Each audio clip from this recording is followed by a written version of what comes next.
Hello, guys. It's Baker. It's Bakes, whatever you want to call me.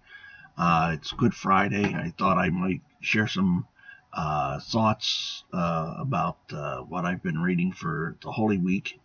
And like I said, it's Good Friday. It's the day of Christ's crucifixion. I just want to look at a few things that have happened over the hours that we've been looking at for Holy Week in my thoughts. Um, it's been interesting to just see how things fit in for this year, and it's interesting to go into all of the accounts. What we've seen from the ending of the supper, Jesus and the disciples go to the Mount of Olives, the garden, and Jesus takes his top three, and they go off and they pray. And while he's praying, he comes back. They're asleep. He tries to wake them, or he does wake them. But then he goes off again and he starts to pray again. And he prays with such agony and intensity that he sweats blood.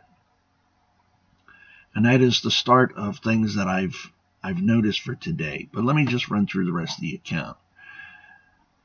After this, Judas comes to him and kisses him and betrays him to the Sanhedrin and the high council of the Jews. And he's taken. And this is all happening at night, which is an important thing because things that were legal within Jewish community were done during daylight, not during night, because it made it suspect, made it illegal. So here it is, first thing, he's taken illegally, and he goes before the Sanhedrin, and they accuse him of declaring himself to be God, to be um, king of all the people. And he's quiet through the whole thing, and doesn't argue with them, but makes them say, points to them that they are the ones who are accusing him of this. They are the ones who are making light of him and what he has done. He points out, as he has numerous times up to this point, that they're supposed to know the law, that they're supposed to be doing what is right and know what is in God's will, and they refuse to do it. But they accuse him of all these things when they can see that this is what God has done, that what he has done is within God's plan. And so they get upset and they beat him. And then from there, he's taken to Pontius Pilate.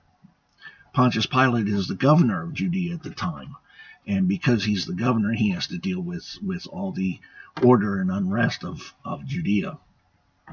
And he says, wait, I find nothing wrong with this person. I find him maybe crazy, maybe upset with the way things are, but he's done nothing wrong. I can do nothing about it. But yet the Jewish Sanhedrin is still saying he's to be king. He's going against Caesar himself by saying that he's king. And you, Pontius Pilate, can't have this person here and making a mockery of Caesar. So Pontius Pilate, being not so dumb about Judean law and politics, knows that Herod's in Jerusalem for Passover and everything, and so he sends Jesus to Herod to be tried. And Herod wants him to prove who he is. Is this are you really a king? And consistently Jesus stays true to form and says, it's what you say that I am. It's who you say that I am, without coming out and saying, yes, I am, and then being pushed even further, because we know what's coming to be in the end. But yet here it is, he's now sent back to Pontius Pilate, who's now in a bind. If I just go out and crucify him and do what they want, it's done and over with. But yet I run into the problem because there's nothing wrong. So what's he do? He brings a convict up, a zealot, and puts him against Jesus and says, "Who do you wish that I release? Because under your law, I can release somebody forgiven of their crimes." And so they call for Barabbas. And what do you do with the Christ? And they say, he's not our king, he's not our savior. Send him to be crucified. So he takes them and tries to satisfy the public by flogging him. And you guys here on Discord, you've put up some of the videos, so you can imagine what the flogging was like. Very serious, and lots of blood being taken out of him, the crown of thorns being put on his head, and lots of blood there too. I don't know if any of you have ever had a small cut along your brow or somewhere along your head. There is a lot of blood there. It may not be a serious cut or wound or anything like that along your scalp, but you lose a lot of blood. There's a lot of blood that comes flowing from there, so everything looks worse than it is. But here it is. He's taken the scourging of the Romans, and then he's forced to carry his cross, which he calls for us to do. And so now he's demonstrating what it means. By this time, it is late in the morning, roughly, what we can estimate. And he's forced out to Golgotha, the place of the skull. And I've never been there, but I have seen pictures from the Holy Land. And when you go off to the distance and look at it, you can see how it looks like a skull. And so, again, this is outside the city, but Christ is losing a lot of blood. He is the sacrifice that he is said that he would be. And now he's out and he's put on the cross. And he is thrust through his arms and his feet. If you've ever seen the idea of crucifixion, where you are pierced is right about here, and when you're pierced, it goes between the bones and everything there.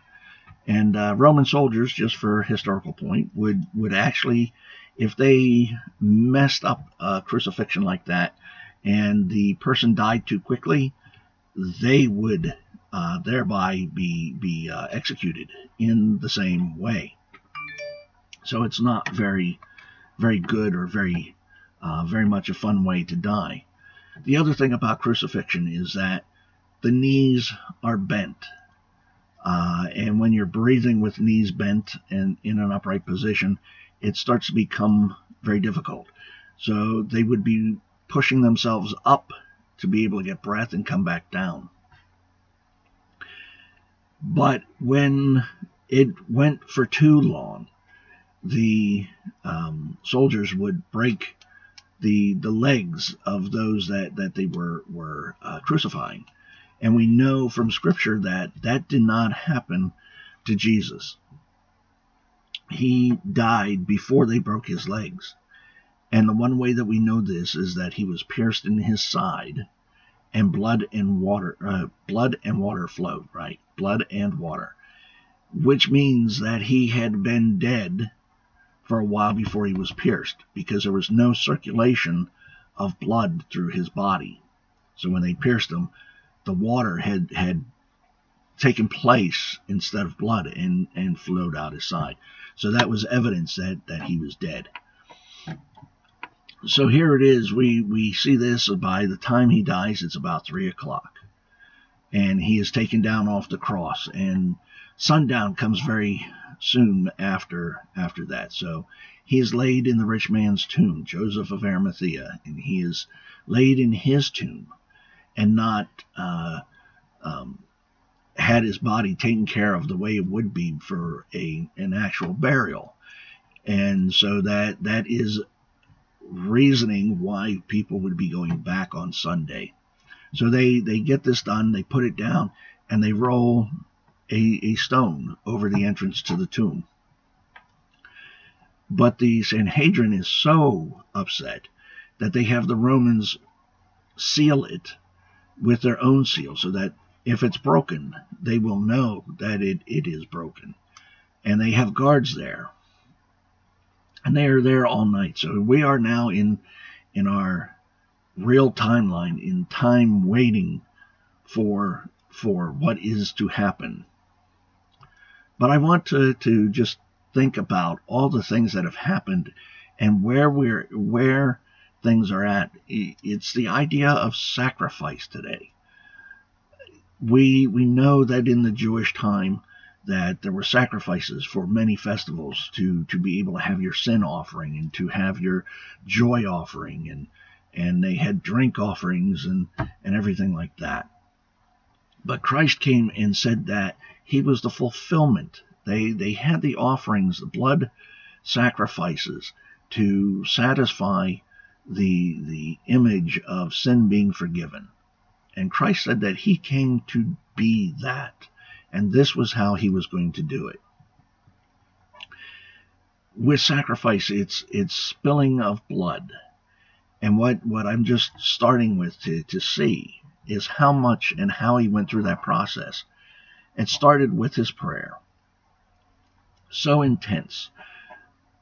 Let this cup pass, but if not, your will, not my will, be done. And he's sweating blood.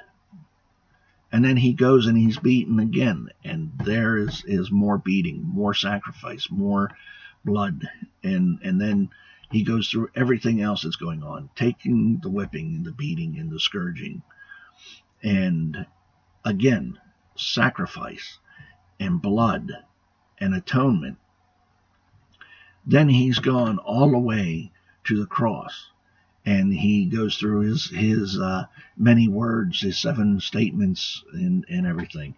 And he freely gives his life. No one can take it from him. He gives it.